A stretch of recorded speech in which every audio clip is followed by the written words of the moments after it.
No lie, after watching this episode, I almost made a community post sharing my thoughts about it that was going to include this image. Because man, what a masterful episode. Which is quite impressive considering that basically nothing, in terms of action, happens in this episode. Instead, we just get a lot of exposition, aka there's a lot of talking, to the point that the episode ends just as things are about to get really exciting, aka when the epic final battle is about to begin.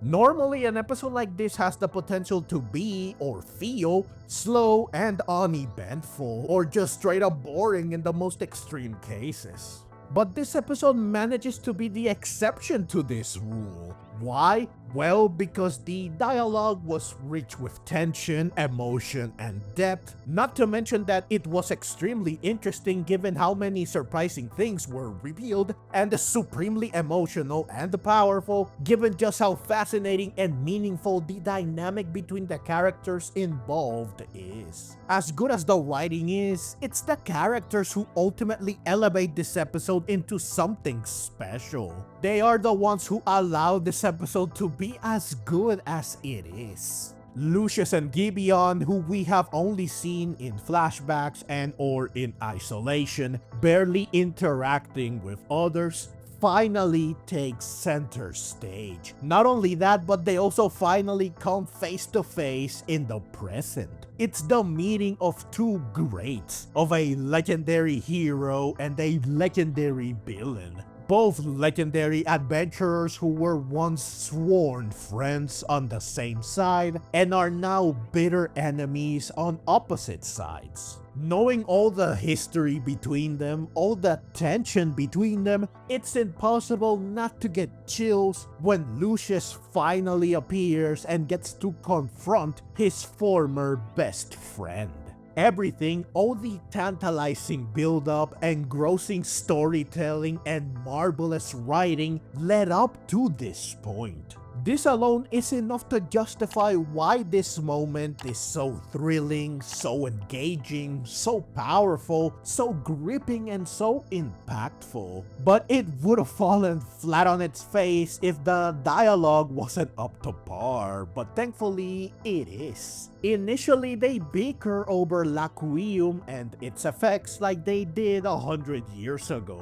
Lucius still believes that Laquium is dangerous, that it poses a threat to Pokemon, humans, and the world. He even reveals that Laquium is not from this planet, which is very interesting, though it begs the question of where is it from then? Did it come from outer space like Deoxys and Eternatus? Hopefully this will be answered in the future. Gibeon meanwhile still sees Laquium as the source of life. He seeks to harness it for the good of humanity and Pokemon, citing that by extending the time they've been given, aka by living for longer, humans and Pokemon can live fuller lives, confirming that his intentions do seem to be pure. Unsurprisingly, they cannot reach an agreement. Lucius argues that the true path forward is to take things one step at a time and walk alongside Pokemon, aiming to forge links that can be passed on to future generations. They should not rely on something that defies the laws of nature, something that could make Pokemon and humans alike and the environment perish. But Gibeon refuses to let go of Laquium. It allows you to live longer and stronger. It's a blessing and it belongs to him. If Pokemon and humans are to perish because of it, then so be it. Only those that take on the power of Laquium shall live on to welcome a new era of prosperity. So he's actively calling for natural selection to decide who lives and who dies. Only the chosen ones shall get to see the new age he hopes to usher in. I guess maybe his intentions aren't so pure after all, huh? Also, this is just classic villainy at its finest. How many villains, all over fiction and media, have had a plan that involves purging those they deem unworthy? dozens upon dozens, I'm sure. However, as riveting and as engaging as their ideological clash is, I think that my favorite part of their conversation, certainly the most emotional part, is towards the end, when seeing that they will never see eye to eye, Gibeon expresses how much he laments the fact that Lucius and Risto, who he chooses to include this time, betrayed him. He says this while looking extremely sad, indicating that regardless of whether or not he is a good person, it's clear that he really did care about Lucius and Risto. He truly saw them both as dear friends, and their apparent betrayal hurt him greatly. In response, Lucius says that he nor Risto ever intended to betray Gibeon. They both valued him immensely and deeply treasured all the moments they spent together. Their adventure was dear to them. This angers Gibeon further because why then could they not understand him and his ideals? Prompting Lucius to say that in hindsight, they probably should have discussed things a lot more 100 years ago, and he apologizes to Gibeon for failing to do this. Lucius also looks sad as he says this. Clearly, he feels horrible because even though he did not intend to hurt Gibeon, he still did, and he feels bad about it. Worse yet, his apology does seem to work in that Gibeon genuinely looks moved for a brief moment, as if he was longing to hear Lucius apologize. And it seems that part of him longs to accept Lucius's words and reconcile. However, this is only a passing feeling that quickly fades, replaced instead by frustration and sorrow as Gibeon hardens his resolve once more, citing that it's too late. No amount of words can change what has already been done. This is a heartbreaking exchange, one that highlights just how deeply personal and tragic their conflict truly is. Despite all their power, intellect, bravery, and the centuries that have passed, they are still just former friends mourning what could have been said, what could have been done, forever divided by choices they can't undo, and regretting that things could have been different, they could have played out differently. Knowing this, it's impossible not to feel sad seeing such an exchange. I feel so bad for both of them, and for Risto, who does not get to be here to share her own views and feelings. It's truly a shame, but at the same time, this is one of the things that make this episode so magnificent. Of course, it's not just Lucius who gets to confront Gibeon in such a deeply personal and thought-provoking way. Adio too gets to do just that. Though granted, his connection to Gibeon is arguably stronger since they are not best friends, but family instead. Adio tries his best to persuade his grandfather to stop, citing that Spinel intends to use Gibeon for his own gains. He aims to monopolize Laquium. Additionally, Adio questions if Laquium is truly righteous, and he argues that there must be better ways for them to help people and Pokemon. Unfortunately, his arguments and pleas fall on deaf ears, as Gibeon defends Spinel, saying that he ordered him to research Laquium, and any additional work Spinel has done on it beyond that is him simply taking initiative to better harness its power, which is nothing wrong. He also refutes Amedio's idea to seek another avenue by calling him pathetic.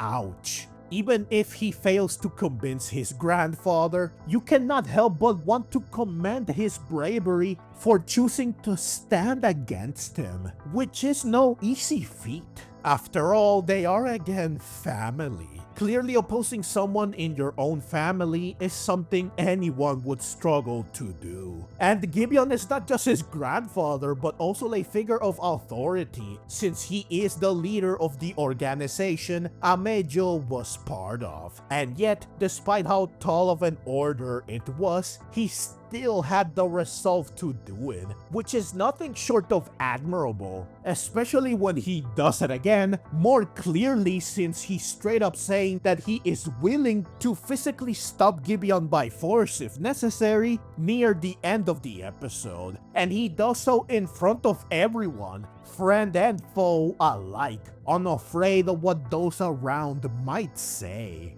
Brave beyond words. He even requests aid from Liko and friends for the battle ahead, something the Adio of the past likely wouldn't have done, considering how confident and proud he was. This is further proof of his impressive growth as a character.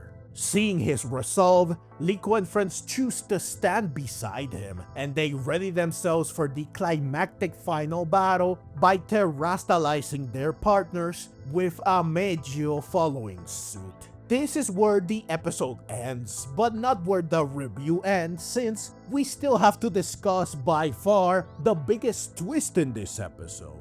It turns out that Zygarde did betray Gibeon 100 years ago, something I had my doubts about. But no, it truly did betray him, and not just once, but multiple times. Zygarde could sense the danger Laquium posed, which is why it chose to attempt to contain it 100 years ago.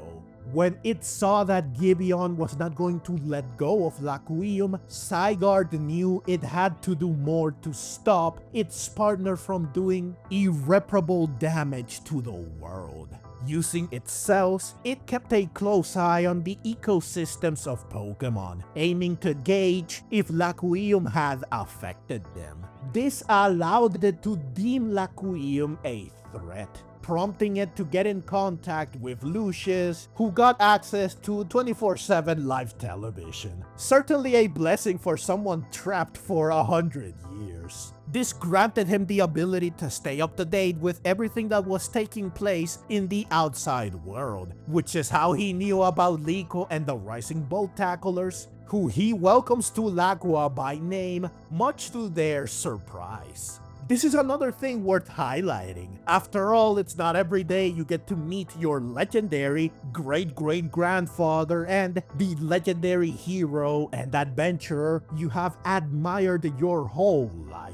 It's impossible not to smile when you see how Liko and Roy react. Anyways, Zygarde also got in contact with Rayquaza after it left its ancient Pokeball. Zygarde told it to gather the heroes, to awaken Terapagos, and to gather capable trainers that could achieve these things and reach Lacua, where Lucius would await them so that together they could vanquish Laquium once and for all. So Zygarde was in cahoots with Lucius and Rayquaza all along, while feigning ignorance and pretending that it was Gibeon's loyal partner. It was so allied with Lucius in fact that it actually intentionally dug him up, allowing him to awaken, even though Gibeon told it to excavate the Laquium. Obviously, Gibeon is not too happy about such clear deception and betrayal, though this does not stop him from ultimately choosing to still beg Zygarde for help near the end of the episode upon realizing that his plan will only come to fruition via force. Surprisingly, despite being clearly against what Gibeon stands for and wants to do, Zygarde still chooses to battle alongside him, much to everyone's shock. I guess it still sees him as his partner, therefore it cannot ignore such heartfelt pleas for help, especially when Gibeon says that despite its many lies and betrayals, he still sees it and believes in it as his partner. Now this twist is brilliant because not only is it lore accurate, for Zygarde to put so much emphasis on preserving the world order. It is the order Pokemon after all, but narratively it allows Lucius to know exactly what's going on in a realistic way, saving him from waking up while having no idea what's happening, and saving us from him having to be put up to speed by Liko and company, which would have almost certainly led to unwanted recap. It also makes him meeting them face to face for the first time that much more significant because he already knows who they are and exactly what they have done to get this far. Moreover, I love that this means that there was a master plan in place all along, meaning that a lot was already predetermined or fated to happen from the start, which only makes the writing and storytelling that much more masterful, especially because normally this would have robbed Liko and friends of their agency and initiative. It would have made their journey feel like it was laid out for them, so they didn't really do much. They were just guided. However, it turns out that this wasn't the case because they didn't need such intervention. They chose to find the heroes. They chose to unravel the mystery of Terapagos. They chose to reach Laqua of their own accord for Pagogo's sake. And not only was guidance unnecessary, they also didn't need any help. They overcame every adversity they faced on their own power, and when they weren't strong enough, they simply got strong enough to keep pushing forward. So their journey, their adventure was still their own. Which goes back to the previous episode and how the explorers tried to deny this, only to have Liko refute them. The path may have been laid out for them from the start, but they traversed it at their own pace, on their own terms, and on their own strength, allowing the story to ultimately have the best of both worlds, a grand predetermined destiny that adds depth and intrigue to the narrative, while still preserving the sense of agency, growth, and the perseverance that makes Liko and her friends' journey so compelling.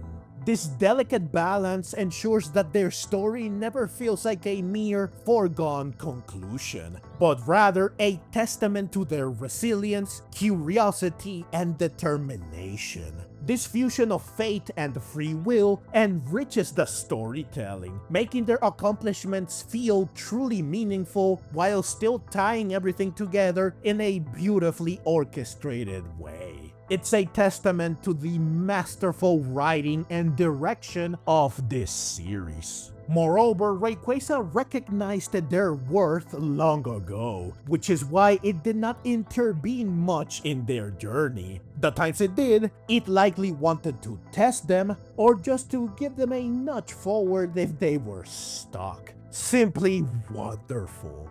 This also explains why it was happy when they defeated it. Now, just like I praised Amedio's courage, I have to do the same for Onia and Cirque. While they did it for his sake, they still had to be very brave to stand up to those that are their superiors both in terms of power and hierarchy.